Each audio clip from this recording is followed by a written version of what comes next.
motema komona bino balandi oyo bolandaka Congo Lokolo News.com. Émission na bino oyo bolandaka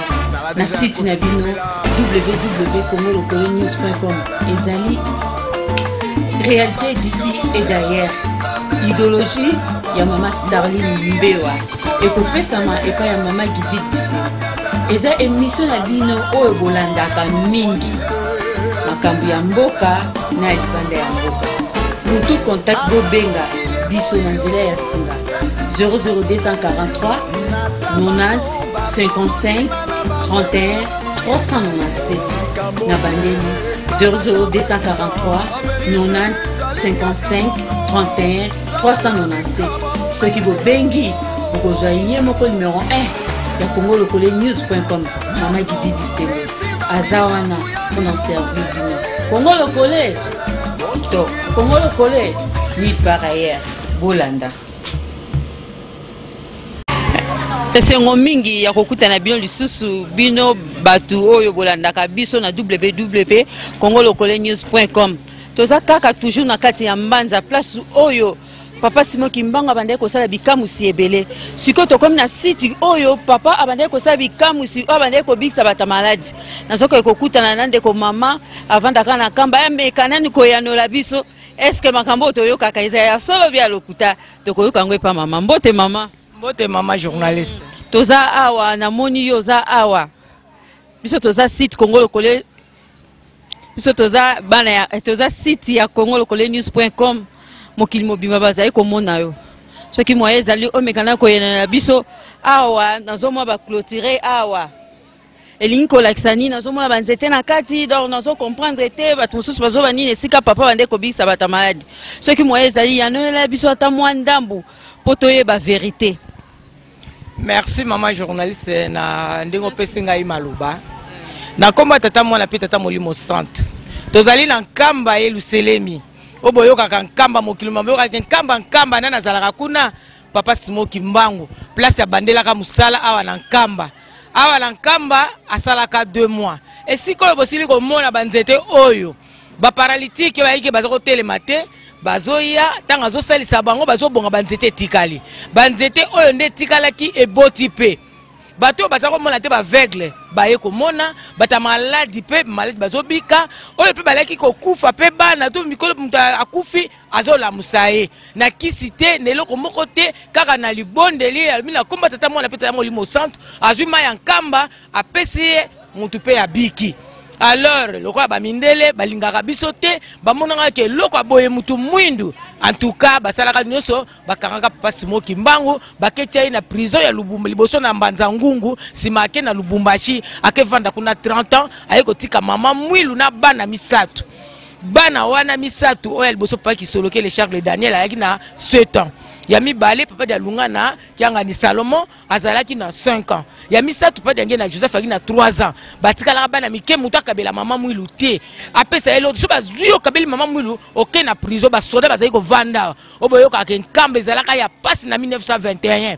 ezalaka ya pasi. Donc na moko lelo yo nkamba batusu bazoya nkamba komi kitoko na lere wana nkamba ezalaki ya pasi mama mwilu anyoko maki yango wana lelo tozo fêter anniversaire na 55e anniversaire ya liwa na ye yango lo monike ba mama mokimbimba ba ye pona koya ko sepelisa mama mwilu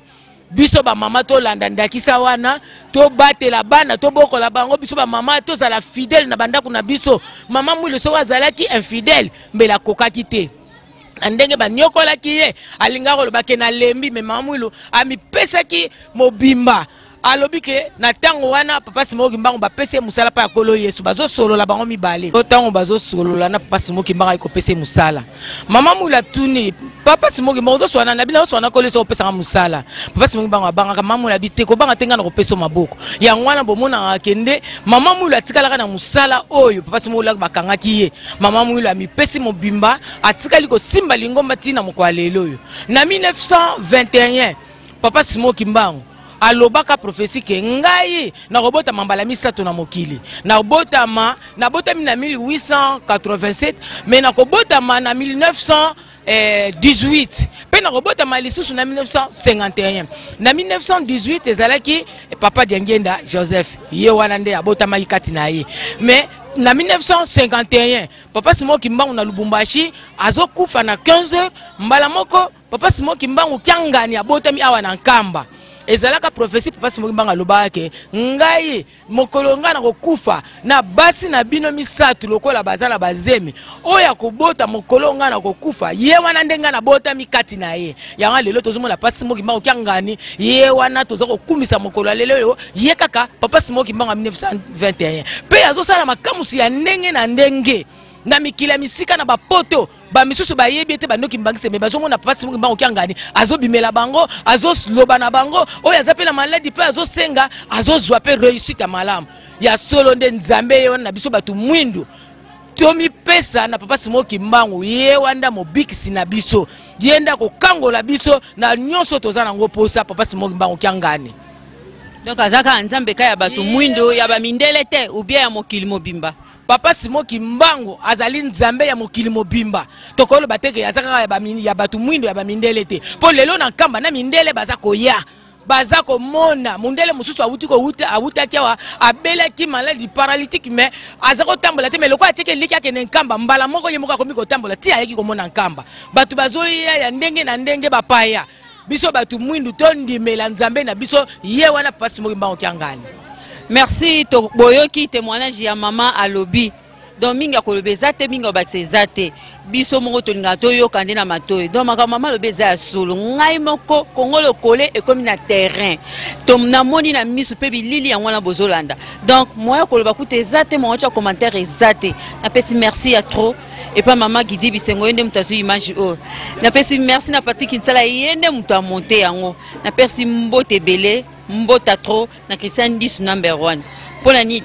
nini te Riki Nenyala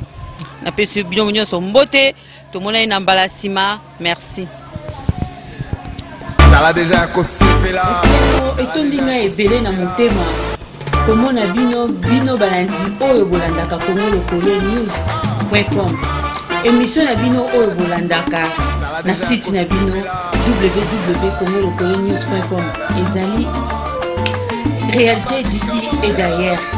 idéologie ya mama Starline Mbewa ekopesama epa ya mama Gidi Bisengo eza émission na bino oyo bolandaka mingi makambo ya mboka na libanda ya mboka mutu contact bobenga biso na nzela ya singa 00243 90 55 31 397 na bandeli 00243 90 55 31 397 soki bobengi okozwa ye moko numéro 1 ya congolokolenews.com mama Gidi Bisengo aza wana mpona servir bino Congo Lokole to Congo Lokole ni par ailleurs bolanda.